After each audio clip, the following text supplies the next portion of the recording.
Elaine Saxby. Thank you, Madam Deputy Speaker. And I wanted to take the advantage tonight to raise a specific issue with the North Devon Hospice and their hospice to home service. When I last met with their excellent Chief Executive, Stephen Roberts, last October, he flagged to me that this not commissioned service, they were no longer in a position to continue after the end of this financial year. At the time, he wrote to the then Secretary of State, the member for North East Cambridgeshire, detailing those concerns. I instantly phoned my hospital trust because North Devon is home to the smallest hospital on the UK mainland and already suffers with issues of discharge and an overstretched A&E service.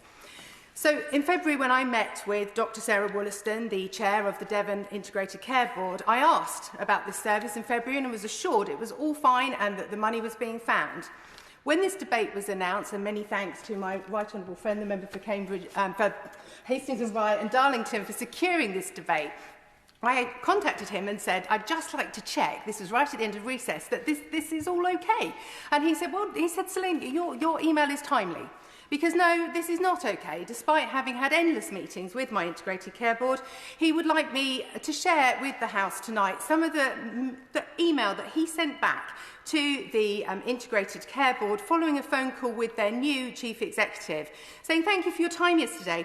I thought it would be prudent to summarise in an email where we have got to, as there's nothing on paper or email that corresponds to the discussions we've had about the offer of £95,000.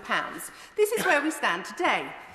North Devon's Hospice's Hospice to Home service is dedicated to support palliative patients who are at the end of life stage through increasing care at home, reducing unplanned, avoidable hospital admissions and expediting hospital discharges.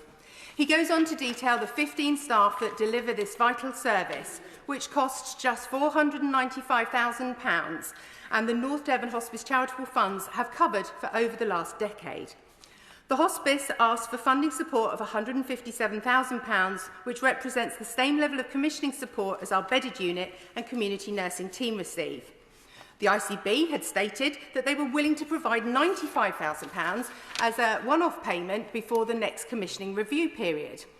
But the Hospice had to state in return that due to their now year-on-year £1 million deficit, having funded the service for 10 years and propped up the cost of this service through cost management elsewhere in the organisation, that they are no longer able to support the service, which is at its minimum establishment to be able to operate.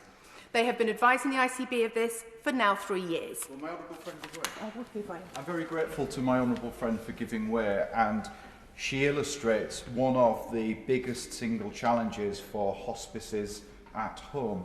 Hospices at home rely on transport, and in an urban community that can be delivered at a relatively small cost.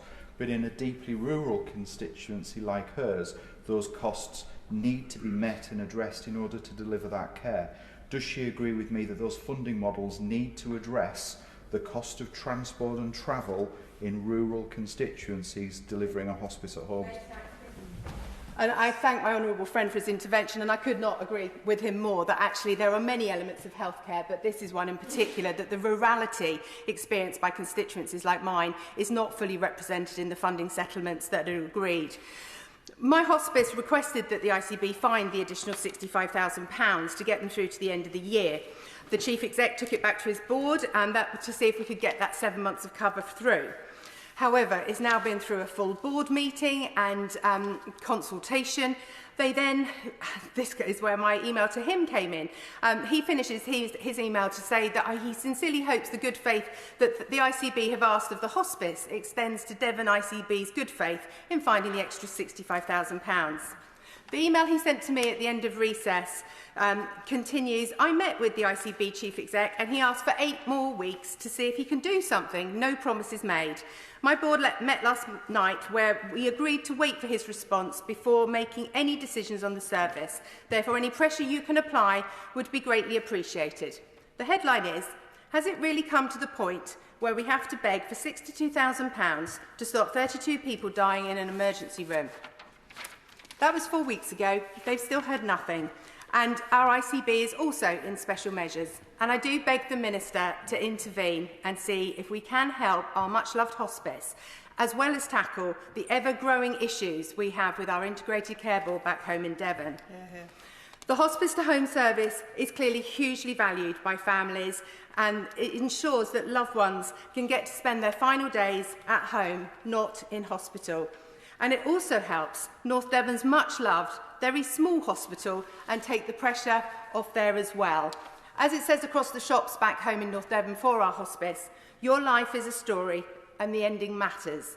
And I very much hope that there is a way to secure the future of this Hospice to Home service to ensure that we have many other happy endings. Yeah.